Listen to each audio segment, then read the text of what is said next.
going? This is my call. I'm at the office still, and it's 3 o'clock in the morning. But there's some things I want to run by my clients and potential clients really, really fast. If you are a recipient or expecting to receive a portion of the earned income credit on your income tax return this year in the form of a refund, expect those refunds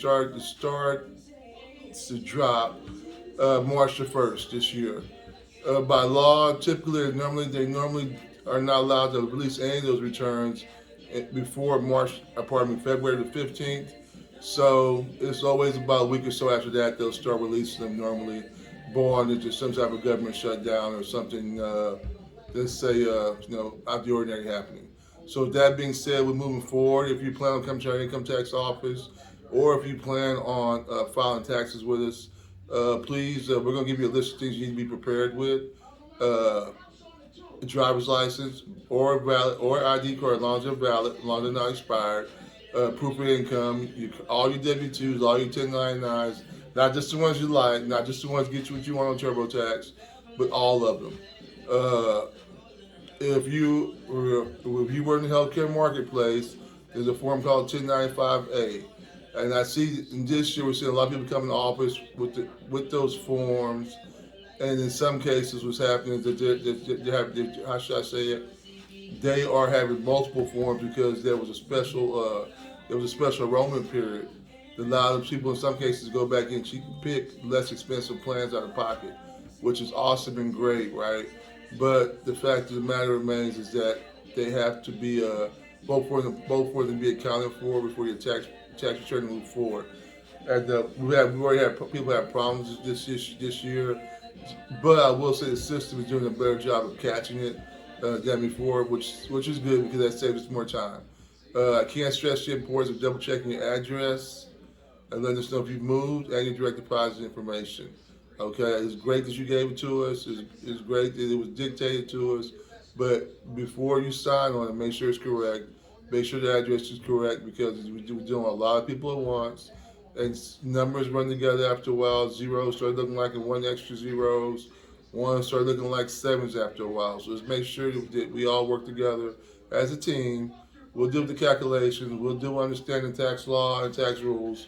And we get you guys just to focus on just getting us the information we need and focus on double checking information before we send it off as far as your account information and address information. I think everything will be peachy. Uh, Something else I wanted to talk about was the importance of providing proof of residency for your dependents, proof that your dependents live with you. It can come in several forms. It could be a report card from a school age student. It could be a daycare provider record. It could be or a form. It could be a letter. It could be a letter from a clergy member, somebody in a religious organization that you're affiliated with. It also could be a lease. And those are only a few of the different options you have. There are probably several more, and you can look those up on our website if you have any question that applies to you. Also, on another note, the IRS has been issuing letters to our clients basically saying how much they received in stimulus payments and saying how much they received in payments for, received in payments for the child tax credit. Now, this program we talked about earlier in the year. This program was an optional program. You didn't have to take the payments, but if you took them, you were informed that you would not receive them again twice. It was an expanded version of child tax credit. So there's always a child tax credit. Just for this year with COVID-19, the program was expanded a little bit, and it started in July. Well, it doubled. That's probably the best way to say it. And it started in July, and the payments ended in December. There were no January payments. Some people are confusing me because they're confusing the stimulus with the child tax credit. The child tax credit was paid out differently. It was a series of monthly payments, and it wasn't paid in the fall for the most cases, unless you were a late filer for 2020 tax year, and then you might receive a stimulus payment after everybody else received theirs. There's just a lot of different variations, but the forms the IRS send to you normally tells a pretty accurate story.